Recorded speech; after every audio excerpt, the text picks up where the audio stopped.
자, 질문 답변 좀 볼게요. 자, NFI 모형. 원래 NFI 모형이 아니죠, 이름이. 이름 뭐예요? 대부 자금 시장 모형이고, 그 대부 자금 시장 이 모형에서 폐쇄 경제냐, 개방 경제냐 이렇게 나누는 거죠. 그래서 폐쇄 경제는 순수 없는 경우니까 Y는 C, I, G 요것만 있는 거고, 개방제는 순수출까지 들어가는 거. 수출 빼기 수익까지 있는 경우.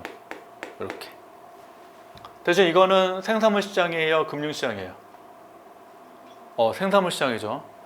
근데 지금 대부자금 시장 쪽은 금융 시장을 말하는 거고, 그래서 이 생산물 시장 요식을 가지고 금융 시장을 설명하는 게 대부자금 시장 모형 이렇게 됩니다.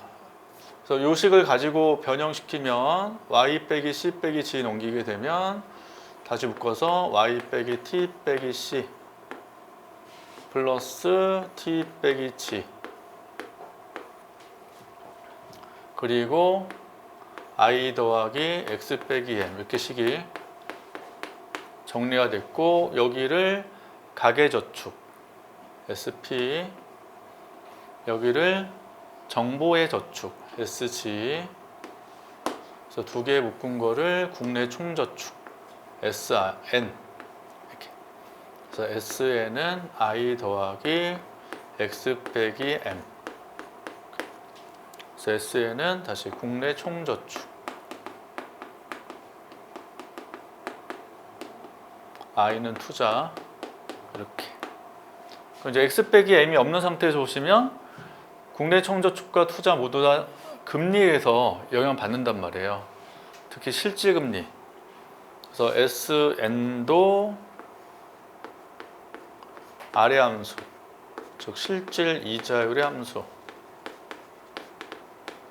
실질이자율이 올라가면 가계저축이 증가하기 때문에 국내 총저축도 증가해서 증가함수로 표현이 되는 거고, 그리고 투자는 실질이자율의 역관계 영향받으니까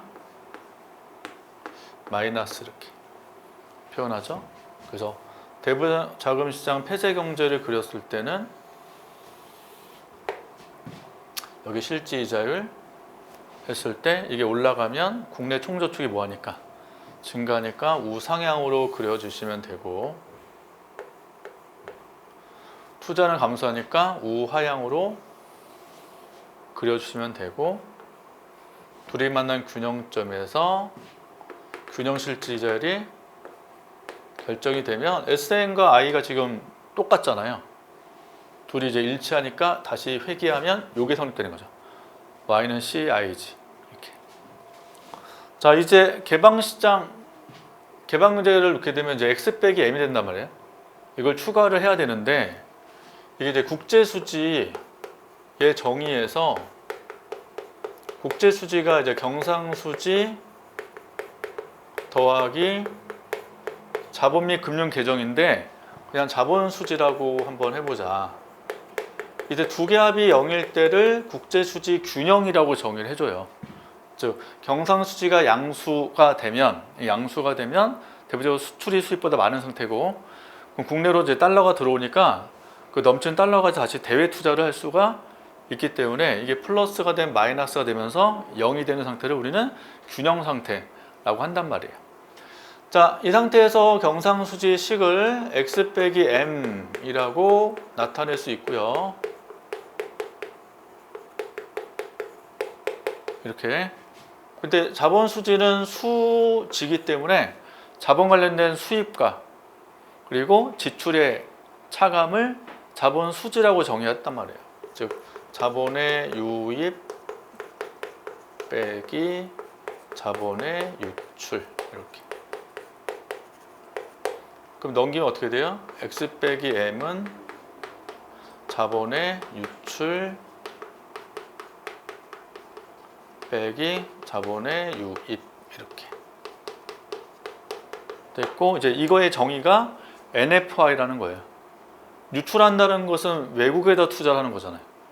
근데 U를 뺐기 때문에 순 FI에서 순 해외 투자 이렇게 정의할 수 있다. 따라서 방금 여기에다가 뭐 넣어요? X 빼기 M이 1로 들어오게 되면 N F I 그렇죠. 근데 NFI도 실질이자율 함수예요. 지금 실질이자율 올라가면 어떻게 돼요? 자본이 유입되잖아. 유입되니까 순회 투자는 줄어들 거 아니에요? 이게 유출이 기준이잖아. 유입되면 줄어드니까 이것도 실질이자율의 감소 함수 이렇게 표현된다고요. 따라서 여기다 뭐 넣는다? NFI까지 넣어주시면 된다 라는 거죠. 이게 대부자금 시장에서의 개방경제 모형이라고 한다고요. 자, 이때 미국이 금리를 인상한다고 해보자. 미국 금리 인상. 그러면 미국이 금리가 높아지니까 자본이 뭐 되고 유출될 거 아니에요. 유출되니까 순회 투자가 증가하겠죠. 그래서 미국 금리 인상으로 NFI가 증가하게 될 거고 요선이 우측으로 움직인다는 거예요. 이쪽 방향으로. 그래서 I 더하기 NFI가 제로에서 원으로 우측으로 이동하면 국내에서는 이 자리 어떻게 되고 상승하게 되죠. 이 자리 올라갔다는 거에 집중하시게 되면 그 다음부터 효과는 저절로죠. 금리 올라가면 투자는 어떻게 되고 줄어들죠. 국내 투자 감소할 거 아니에요. 그게 이제 표현할 때는 올라감으로써 이렇게 줄어드는 게 이 선을 따라 움직였잖아요. 이게 이제 국내 투자 감소를 나타내는 거고.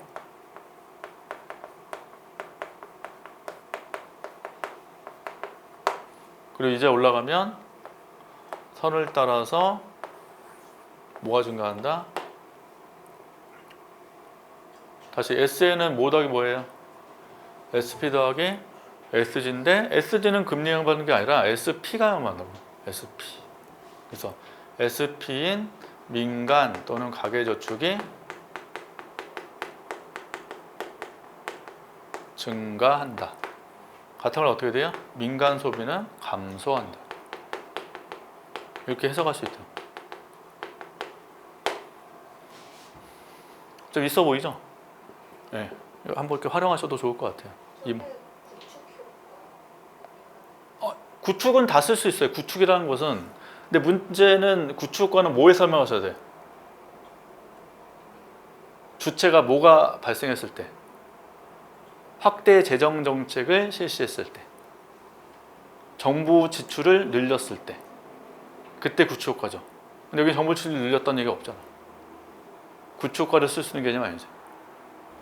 그러니까 구축은 뭐예요 다시? 확대 재정 정책이 민간 영역을 밀어낸다. 민간 부분을 위축시킨다. 이게 구축효과거든요. 근데 여기 뭐 확대 재정 정책의 얘기가 아니라 미국 금리 인상에 따른 효과잖아요. 여기는 구축효과라는 개념 쓰면 안 되죠. 자, 이런 식으로 한번 정리를 해볼게요.